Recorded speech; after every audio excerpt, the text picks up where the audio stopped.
and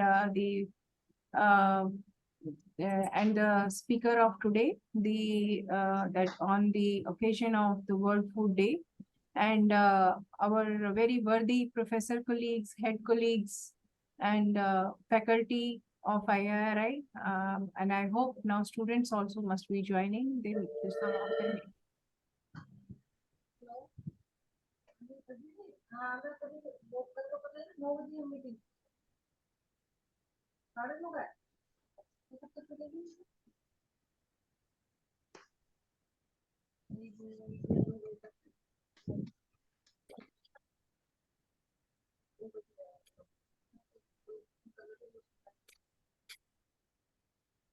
Sorry, there was some disconnection. There was some interruption. Am I audible? Yeah, you are audible. I think all are requested to keep your Yeah.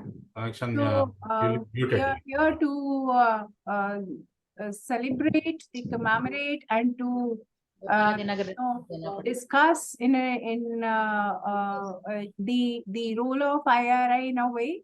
When we participate, when we organize at IRI, all of us get together to celebrate someday. So in a way, we take the pledge and we show the commitment on those very occasions. So World Food Day is something, which is most relevant to IRI in the sense that when we say that IRI is the seat of the Green Revolution in India. So Green Revolution is nothing but, the most relevant background of the World Food Day.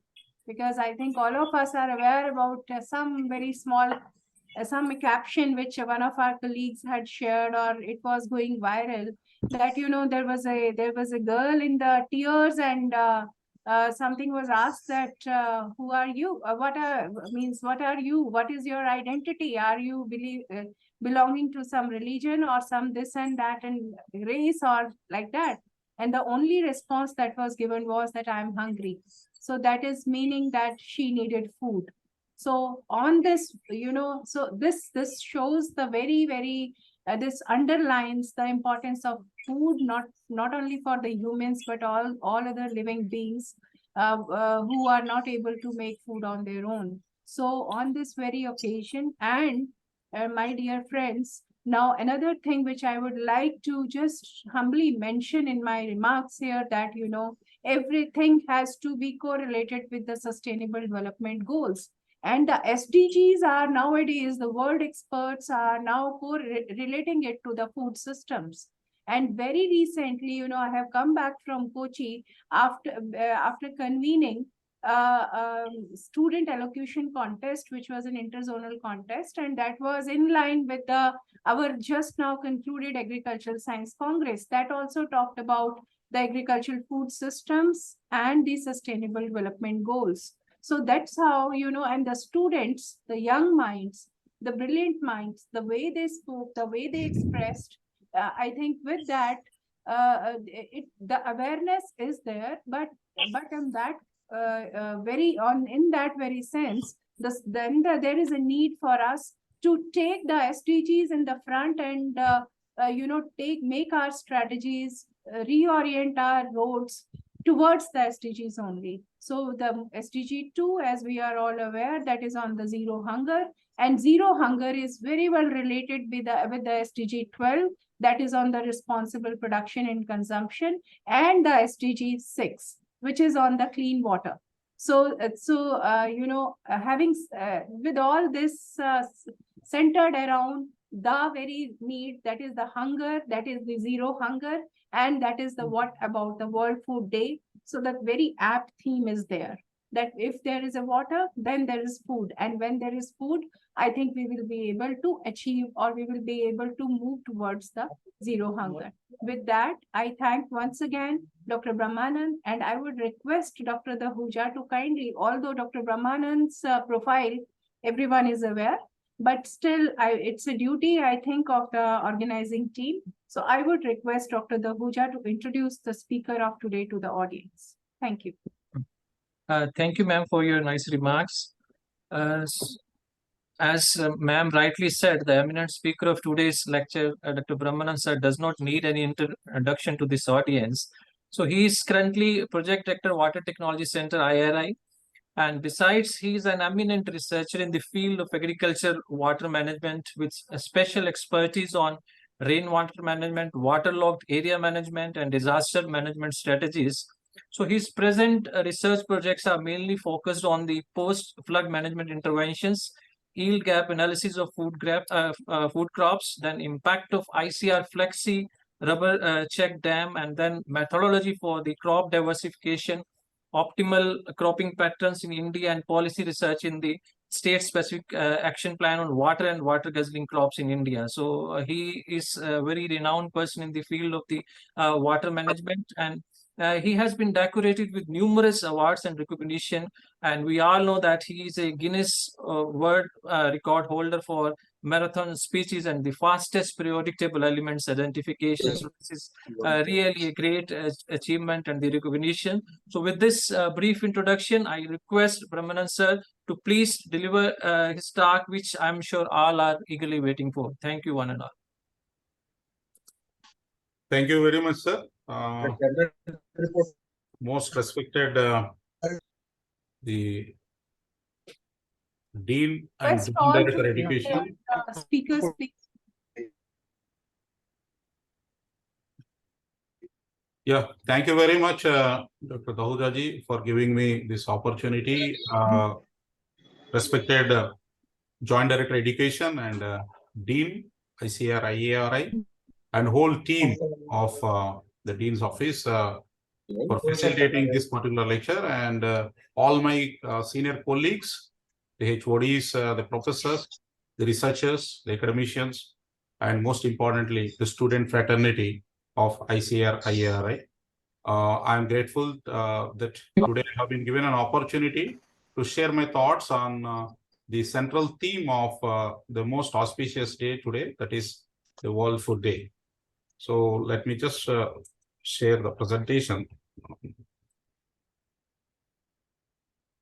Sir, I think it is showing disabling. Yeah, I have made you the co-host, sir, now. So now you can share. Okay.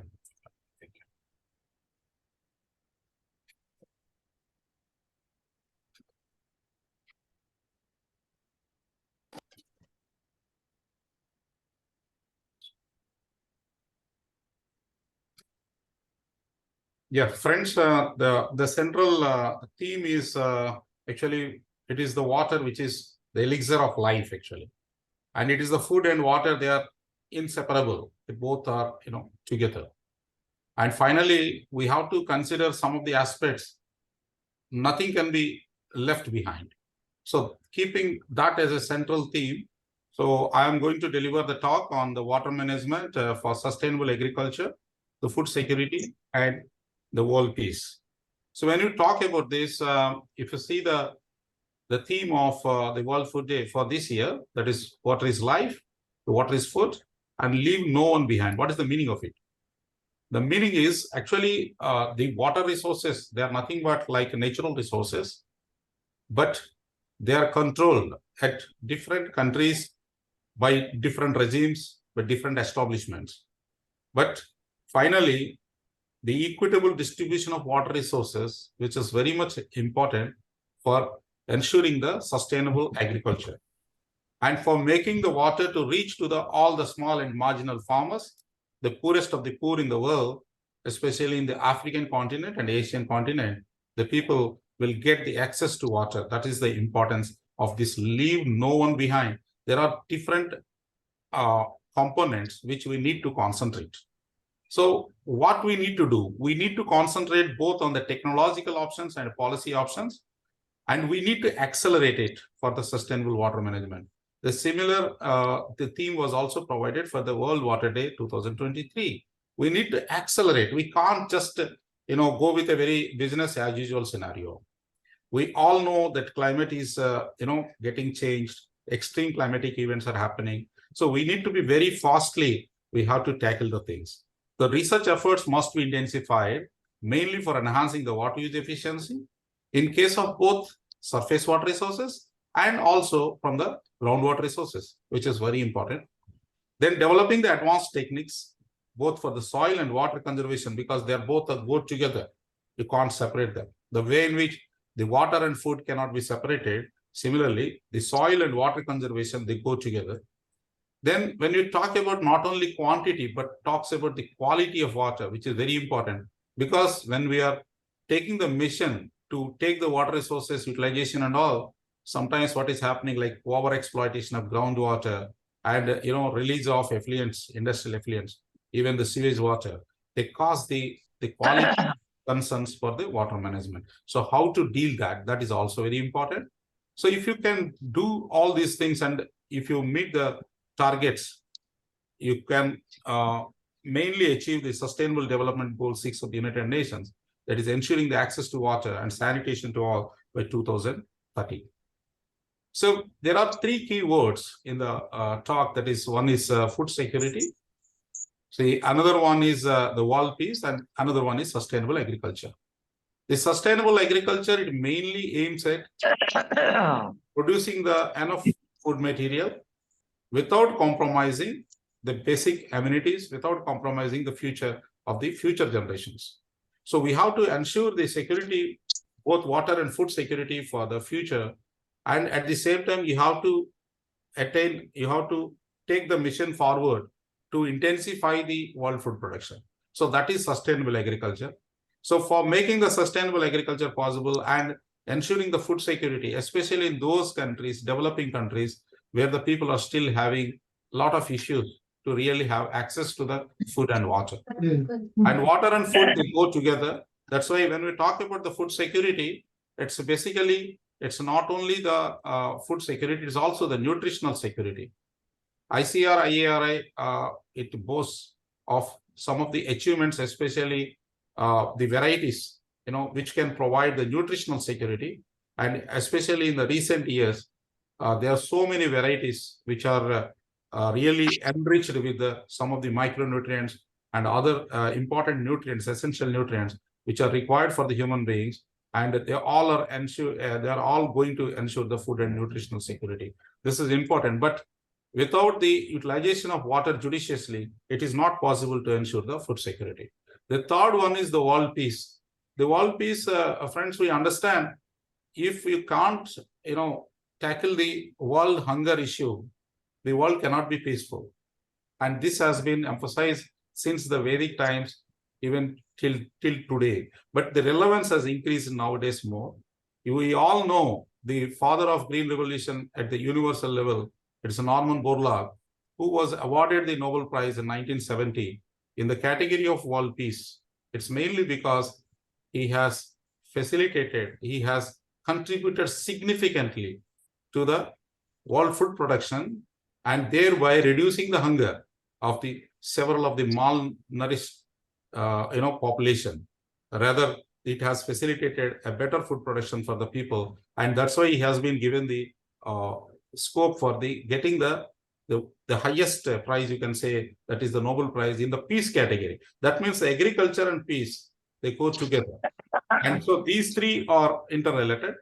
Now, what are the main challenges for the water and food security if you concentrate to a country like India? They're basically the diminishing availability of water resources. They're getting reduced. Then ever-growing human population. That's why the per capita water availability is coming down day by day. The small land holdings, so it's difficult to operate some of the things, technological options which we say, but for policy it is very difficult because of the small land size. Then climate change, as I have been mentioning, that with the advent of the different climatic events, especially the extreme climatic events, the flood incidence is increasing, the drought incidence is increasing. So that is very important. We need to tackle that. Then disproportionate area under the water guzzling crops, especially rice and sugarcane, they require a lot of water. And we still have some scope. We are not telling that totally we can replace. No, we don't do that. The government of India also wants to little bit area, the phase-wise diversification, we need to make it towards the less water requiring crops. Then challenge ecosystems, especially the waterlogged ecosystems, the flood ecosystem, the coastal areas which are subjected to inundation, even seawater intrusion, those needs to be tackled.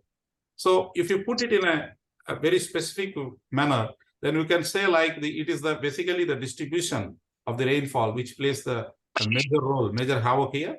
Then water loss and distribution problem in the surface irrigation system, especially the canal system. And for that, nowadays we are concentrating on the pipe network, and which will increase the efficiency significantly. And that's why we'll concentrate on that, tackling the poor water use efficiency. Then over exploitation of groundwater has caused a lot of issues in the northern India. And we still have a lot of scope for exploiting, utilizing the groundwater resources in zones like Eastern Zone. There is a mismatch between the water resource availability and crop water demand. So we made some exercise, which will be helping the nation to really come up with a good policy and also technological interventions. Then the groundwater quality deterioration, and this is also because of overexploitation and also because of the, there is a need for, based on the major cropping pattern, the release of effluents and all need to be guided accordingly.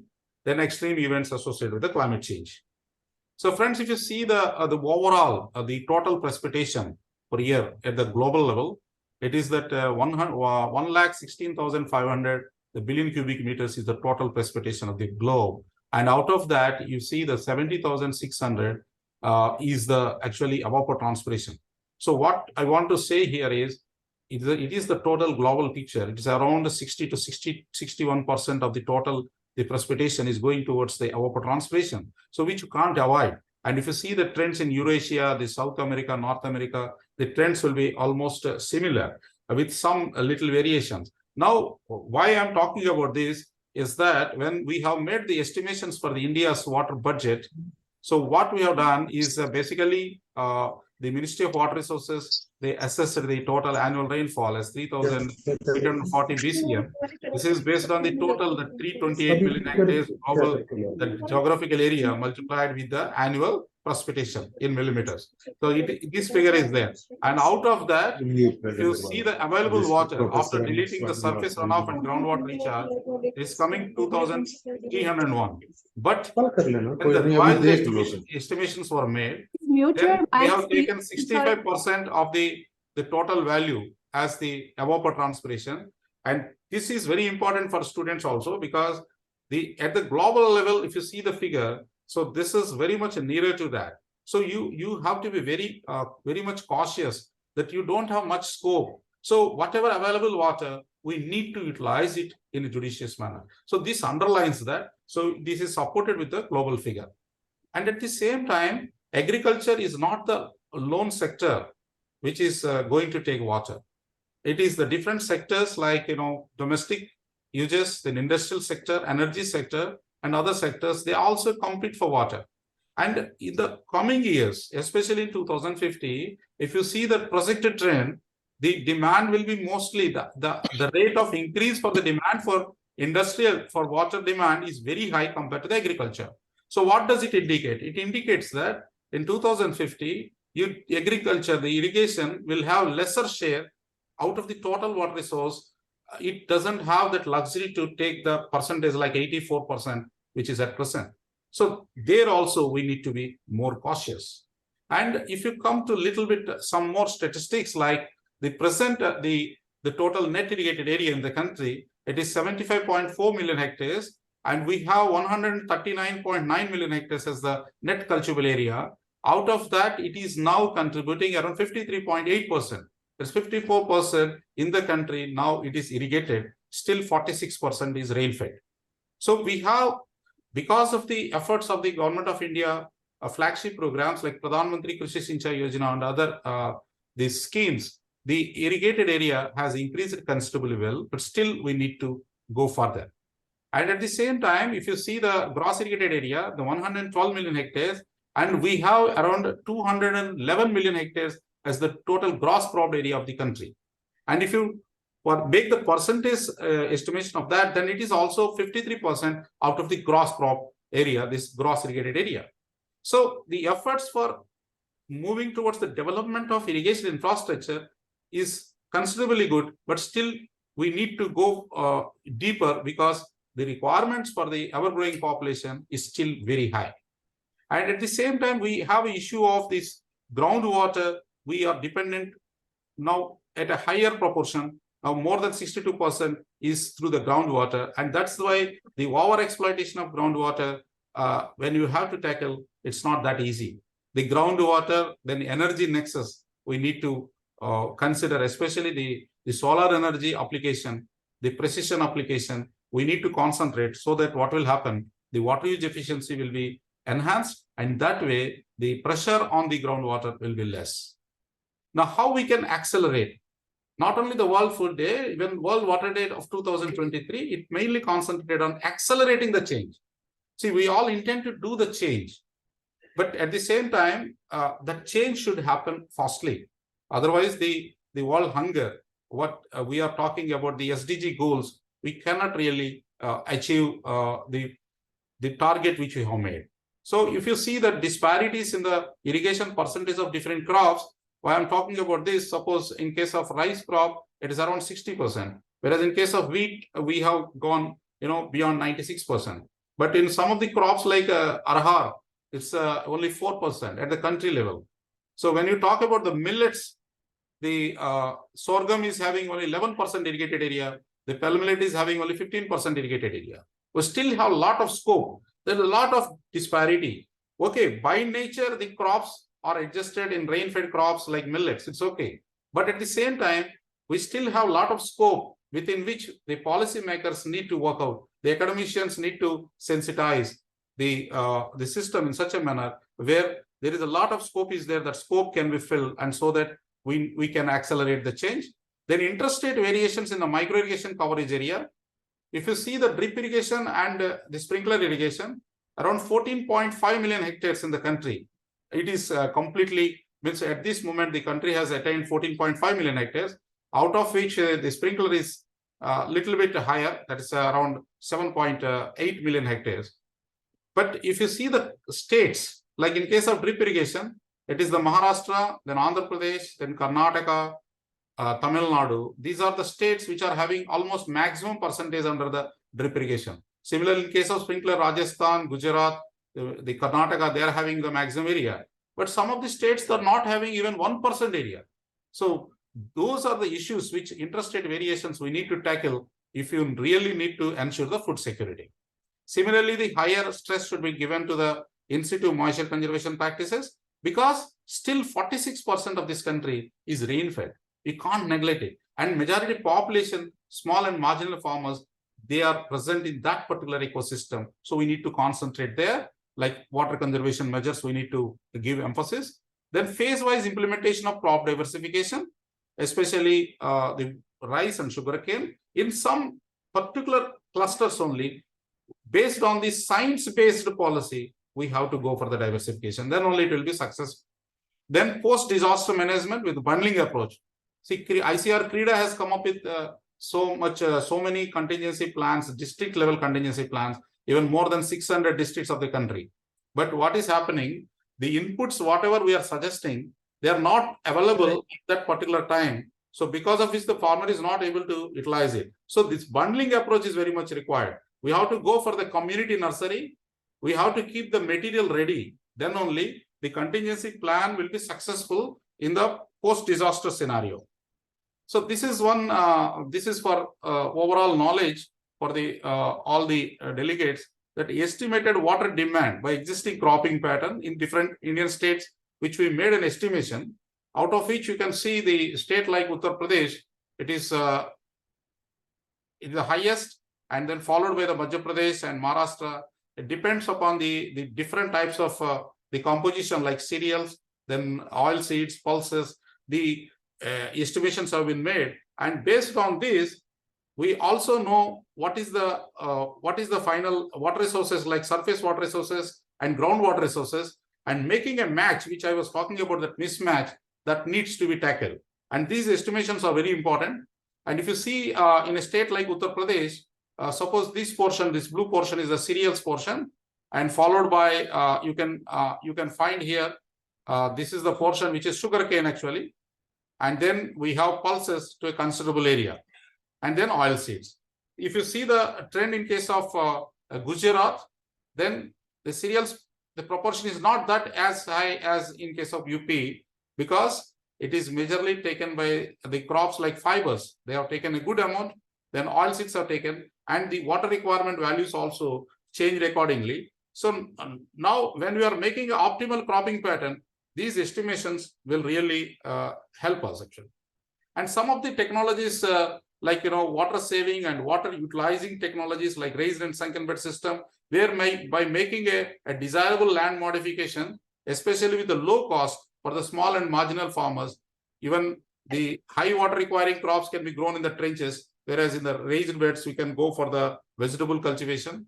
ICR flexi rubber check dam, which is a very innovative technology which has been developed at the ICR.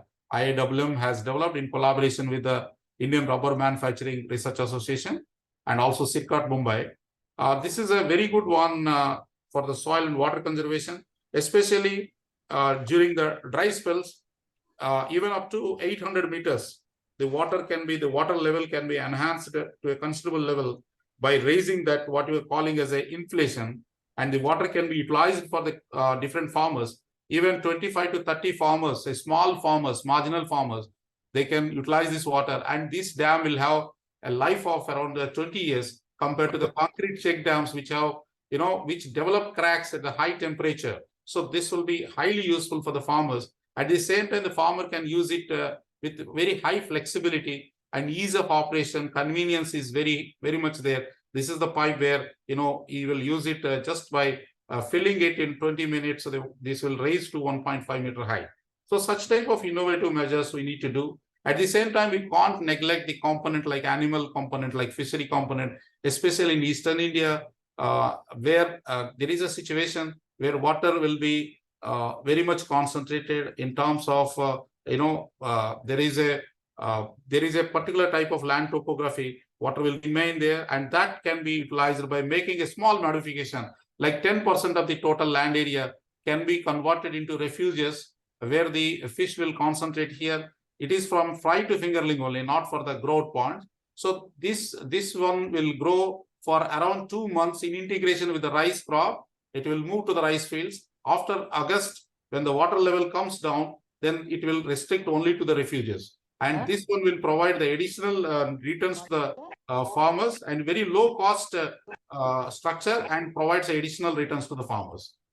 When you are talking about the enhancing the water use efficiency, especially the distribution portion, the enhancing the water use efficiency through the pipe network, and this has been done by the Water Technology Center, where now the government of India is giving a lot of emphasis, because of which the losses will be minimized. And whatever the initial slides I have shown, we don't have luxury to have more water resources. With the reduced water resources, we need to enhance the efficiency, and that is possible through this type of pipe network. And this is the dug well based drip fertigation, where the micro irrigation, which we are talking about 14.5 million hectares now at this moment, and that still have a lot of potential. The Chandrababu Naidu committee, which has come up with around 69 million hectares, is the potential area for the micro irrigation in the country. So we need to go longer, and then whatever the sources which you are developing, the water resources which you are developing, and then combining with that water and nutrient use efficiency, which will lead to the food production.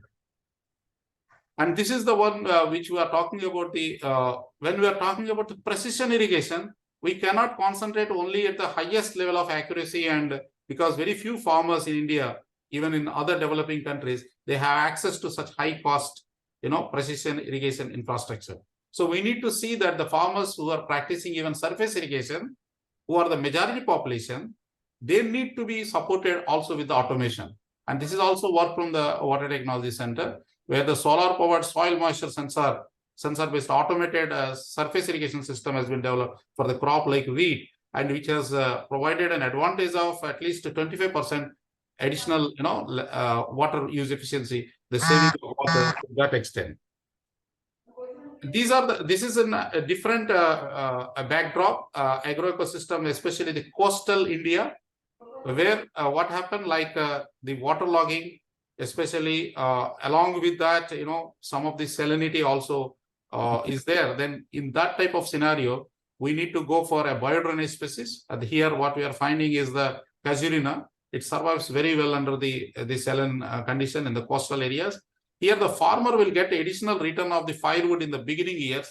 He need not wait for the final selling of the wood after the gestation period. And this provides a very good advantage. And this also provides advantage to the farmer to go for the adjustment for the second crop at least 15 days before, so that the crop will survive under that type of agro-ecosystem, and it will ensure the food security. We all know that this is the Amrit Sarovar. Under the scheme of Amrit Sarovar, the government of India has come up with minimum that 75 the water bodies that need to be constructed in each district. And under that, the IARI has come up with this. And you can find the visit of the Joint Secretary, the NRM from the Ministry of Agriculture, who has visited the Amrit Sarovar. There are different efforts which have been made by the Water Technology Center to come up with the renovation of water bodies, which is also very important. We have so many water bodies in the country. Under Amrit Sarovar also, there is a scope not only to create the additional water bodies, but also to the rejuvenate. So in Haryana, in Mewat district, the effort has been made, and which has provided the additional water resources for the utilization, so that the crops, the additional crops can be grown. Even the existing crops, the productivity also can be enhanced. As I was mentioning about in the initial slides, the scope for the diversifying from the water guzzling crops to the present crop, is still a lot of scope is there. We made an analysis where there are some clusters, around 24 clusters, where the rice crop is very much closely concentrating, and it constitutes around 13.3 million hectares out of the 42 million hectares. And out of in that, the 12 clusters and 48 districts, which has been identified in case of sugarcane, which is also contributing around 70% of the total sugarcane area. So what we understand, that when we have made analysis with the the annual rainfall, where the annual rainfall is very less, there also some of these areas are coinciding. So there we need to diversify, not in every case. Where the farmer is very much convenient, we can't diversify from the rice and sugarcane. Keeping that in mind, we need to devise a scientific basis on which, so that practically the farmer will go for the diversification. Otherwise, farmer will never go for it. So suppose here, if you see the rainfall, if rainfall is higher, like you see here, it's more than 1,000, then we will not give any score for the diversification. Means he will not be encouraged for the diversification. Similarly, in case of soils, if it's a heavy soil, then only he will be, interested for going for the rice crop. Rice crop will come up very nicely. Otherwise, it will be reverse. Similarly, in case of water gap, which is very important, in case of if the demand is more than the availability, and if it is more than the availability by 20%, then that situation is not favoring the rice crop. Rather, that is good for the small water requiring crops. So there we have to go for the higher diversification score. Similarly, if a farmer is getting a very good productivity of rice, why he will diversify? He will not do it. So you have to see that if the existing rice productivity is low, then automatically for the alternate crop, when you suggest the income will be quite higher than the present rice crop, then he will go for it. So keeping that in mind, from 0 to 10, for all these weighing factors, we made an estimation. We have come up with a hypothesis, this decision support system, where this 60% is mainly for contributing for the rainfall, then 15% weighing factor for both the water gap and soil, and 10% for the existing productivity of rice, and then superimposing with the economics. Then we can suggest that whether that particular area is really ready for diversification or should not go for diversification. Because the blanket recommendation of diversification is not good from the scientific community and also for the benefit of the farmer. So based on this, suppose I'm just showing one example here in case of Jind district. When we take the normal rainfall of the Jind district, the rainfall score is coming 6. Then in case of the soil type, it is coming 8 as the score, and water gap is coming 10. Then rice productivity score is 6. Then when we have estimated this, then it is coming 6.9. So then if it is 6.9, then it is coming between the 6 to 7. It's strongly recommended for diversification. There are several districts in the country where the score is coming less than 5. It is not at all recommended. So we cannot give a blanket recommendation. We should be specific. So these type of approaches, the science should support. And similarly, in case of rice, now we are coming up with, this is a picture of basmati rice in the IARI. Presently, it is there in the field. You can see here, by integrated the mulch and drip irrigation, the weed control, and at the same time, the evaporation loss from the soil is minimized. And because of that, whatever the additional hike that is going to come, that is going to benefit the farmers.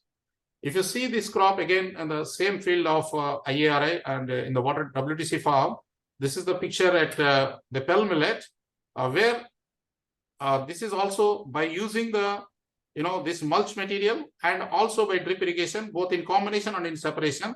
We are assessing this, and in the recent International Millets Conference inaugurated by the Honorable Prime Minister, the Dr. Vilas Tanapi, that ex-director of IIMR Hyderabad, he emphasized on testing, some of the innovative measures, especially in water management for millets. Even though a common man perceives millets as a rain-fed crop, but we can still enhance from 11% irrigated area to 30% in case of sorghum and 15% in case of pearl millet to 30%, not beyond that. So that particular one, we need to get this one. But what we are having a impression at this moment, the additional yield which is going to get because of the mulch and drip, that need to be supported in economics also. So that's why what we are doing for the second crop also, the same spacing, we are making the optimal cropping pattern in such a manner that the mulch material cost is same for the total year. The second crop advantage also, once we take into consideration, the farmer will have a big benefit and economically it will move forward.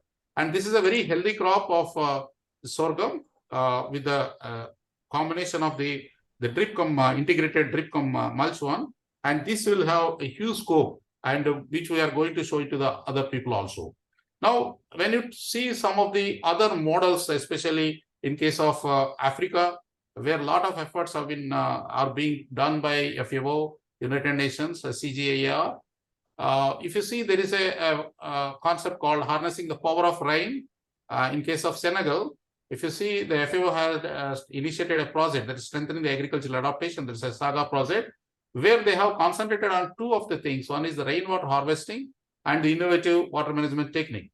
Here, what they have made is like a semicircle type of small trench at a shallow level, which the farm women, which who we are finding in this picture, they are able to make it, and that has provided a huge advantage in terms of water saving and water use efficiency. And the farmers women farmers have been trained at such type of small models, customizing to the requirements of those developing nations is very important for ensuring the food security.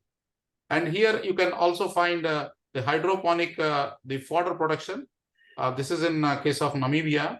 What they have done again, FAO has initiated the United Nations project, where the farmers are made participatory of this, and they have been trained in a huge number, and they were assisted to establish the greenhouses, especially targeting the hydroponic fodder production, so that this fodder is being used for the animal husbandry.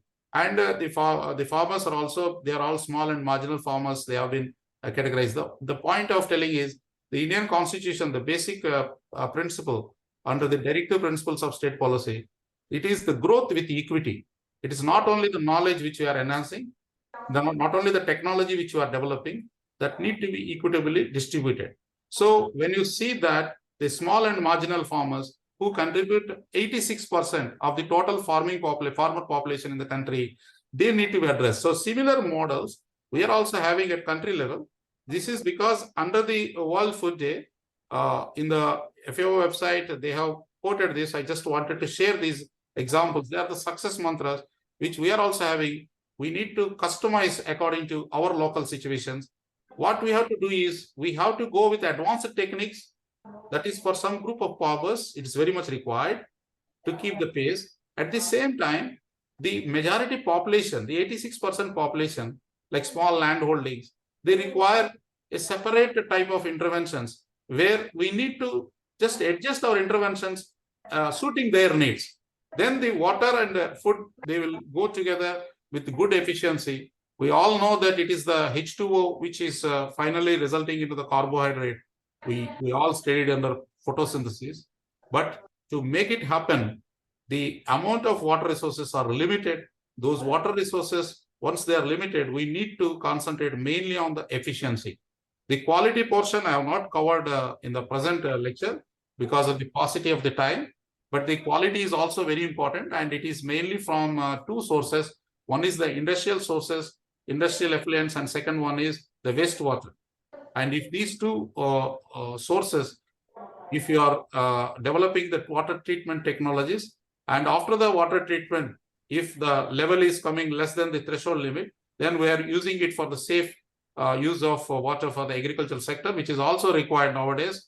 And we're also using it for the hydroponics and vertical urban farming, which is coming up in very high level, and we need to promote that. So what I would like to conclude at this moment is, it is the judicious utilization of surface and groundwater resources along with the climate resilient water management technologies, which need to be prioritized, and which should be at a faster rate, accelerating the change to solve the water crisis for meeting the objectives of sustainable agriculture and food security. Both are required. And the second one is equitable distribution is very important. If you go for the equitable distribution and then phase-wise diversification from the water guzzling crops to the low water requirement crops in different potential zones of all the countries, including India,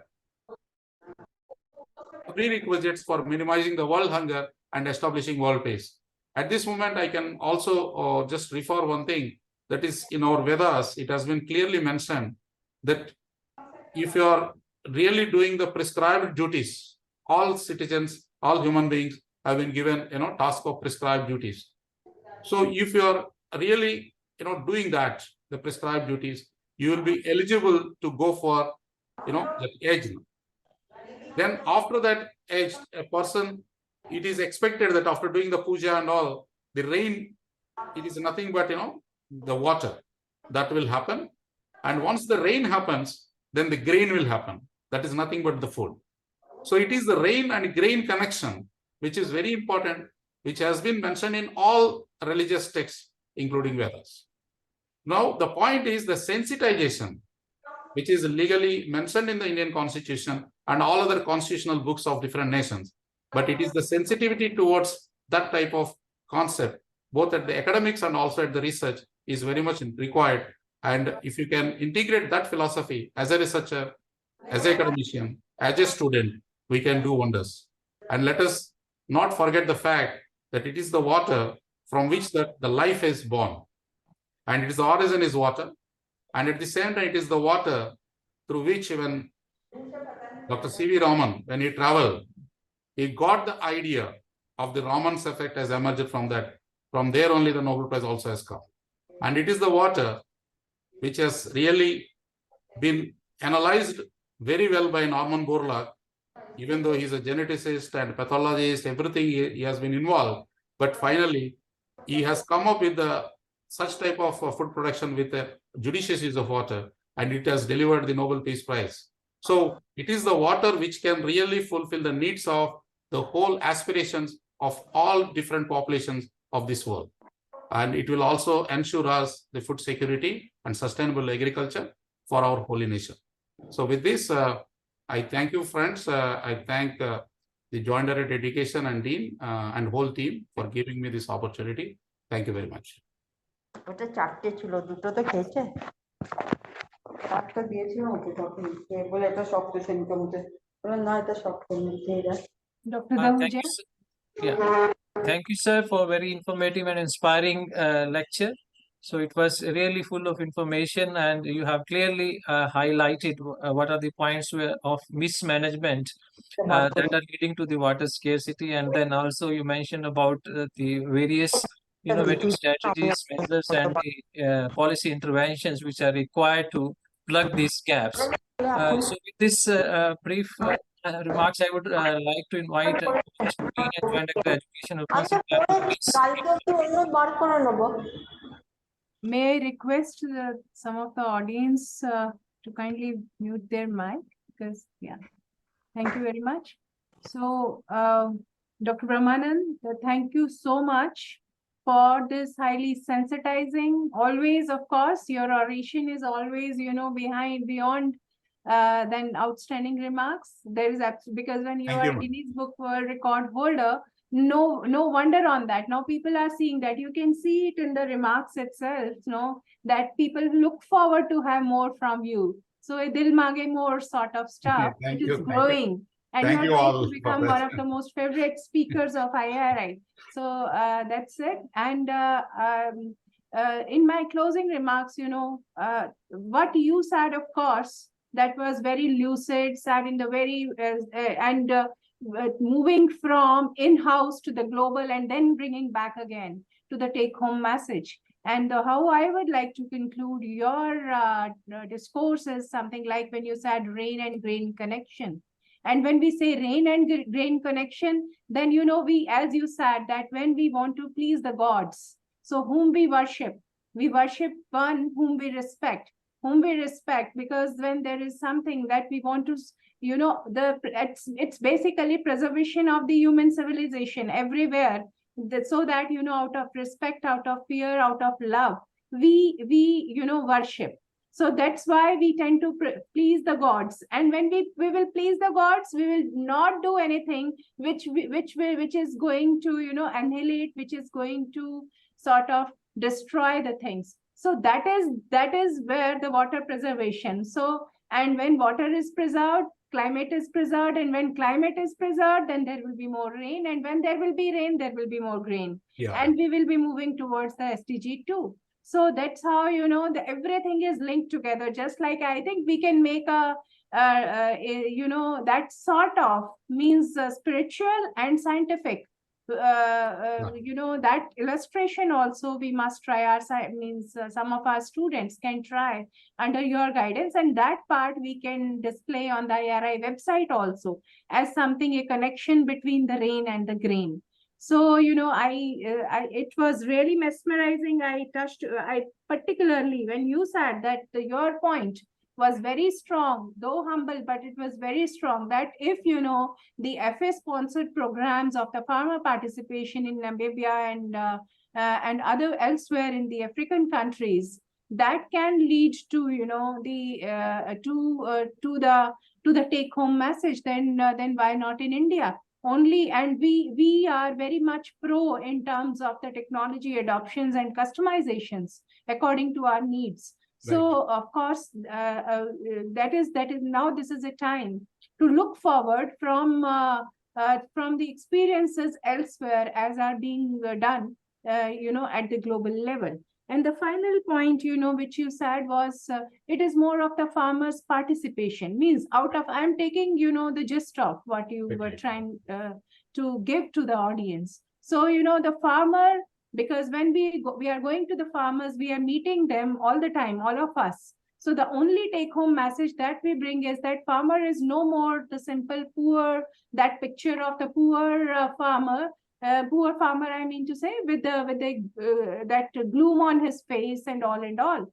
Farmer is a scientist, provided farmer is an innovator, provided, we involve him right from the scratch, right from the zero, because he is the producer, he is the preserver, and finally he is the giver. So there is absolutely a need in our scientific programs to involve the farmers right from the scratch as the scientists, as the innovator scientists, and according to their needs, there is a need to orient our researches, our programs, and technology dissemination and extension exercises.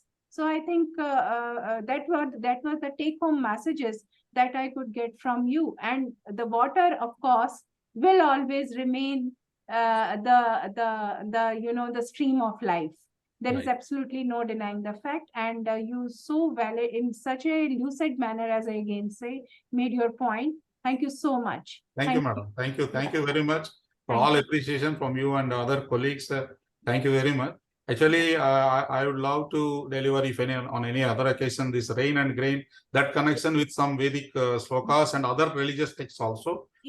Where the emphasis on water has been given. So we'll make a sincere attempt, if at all, in that. So we will be, for the information of the house, we will be very soon announcing certain activities in which Yeah. all the disciplines, it will be the responsibility of all the divisions and the disciplines to participate in the exercises leading to the growth of IRI University per se, empowerment of the students per se, irrespective of the disciplines and the divisions. So rather than taking time here and elaborating on that, another, final point, or through this platform, my means that is a point which is being discussed, and maybe few of us may be knowing. The ranking of the universities or the ranking of the research and education institutions is not merely based on, as per the QS and the THE and all rankings. At present, there is another ranking which is based on the SDG compliance ranking. And that is where precisely QS rankings and those rankings are also including SDG compliance by the universities, by the institutions as a major criteria to rank. So, my request to all, so this is one way, today through this, means it has come to my mind just now. So through this, a lecture, IRI has humbly tried to put that initiative into its kitty. So it will be the responsibility of all the disciplines. So we will be doing it in that partnership mode. So Dr. Brahmanand, your role and your WTC's role is going to be very big, because it's a technology centric and demonstrative sort of interdisciplinary and transdisciplinary center. And therefore, the role of the centers like yours is going to become very big. Sure, madam. Sure. Thank you. Thank you very much. Thank you, Dr. Dahuja. Over to you. Yeah. Thank you, ma'am. So with this, we come to the close of this event. So I take this opportunity to thank, first of all, Dr. Brahmanand sir for acceding to our request to be the speaker for today's lecture, which is being arranged on the occasion of the World Food Day 2023. And I would also like to thank the staff of the graduate school and the IQAC cell, IRI, including Dr. Shalini and Dr. Ritu Jain for making all the necessary arrangements. And I would also like to thank the professors, HODs, and the faculty members and students from various departments for attending this all-important event. And in the end, I would also like to thank the Dean and Joint Director Education for the proactive participation and proactive guidance, and the inspiration which we get from you is really, ma'am, commendable. And you are really truly a source of strength and motivation for all of us, not only the staff of the graduate school, but the different faculty members in the various departments. So many thanks to you, ma'am, for taking this initiative and guiding us all through. And with this, I thank one and all for contributing towards the successful organization of this event. Thank you. Thank you. Thank you very much. So with that, I thank all of you to join on this occasion, and see you soon on 18th. 18th is also 18th in the BP Pal Auditorium, which is also again going to be a very prestigious lecture. As you are all aware, we are trying through our IRI Alumni and the IRI Eminent Speaker Series. So this was one, and on 18th again, on consistent efforts, we have been able to tap Professor Derek Lindquist. So I request all of you, along with your students, along your technicals, along with your project staff, to join and listen to the topic of the mental health awareness needs. That is the stress and the coping skills. He is a neuroscientist, so he will speak on in a scientific and from those angles. So I request you to kindly join and help in making IRI a good show in presence of people from outside IRI. Thank you. Thank you very much. Okay, thank you. Thank you. Thank you, Doctor. So with your permission, ma'am, can I close the meeting? Yeah, please, Doctor. Oh, thank you, ma'am.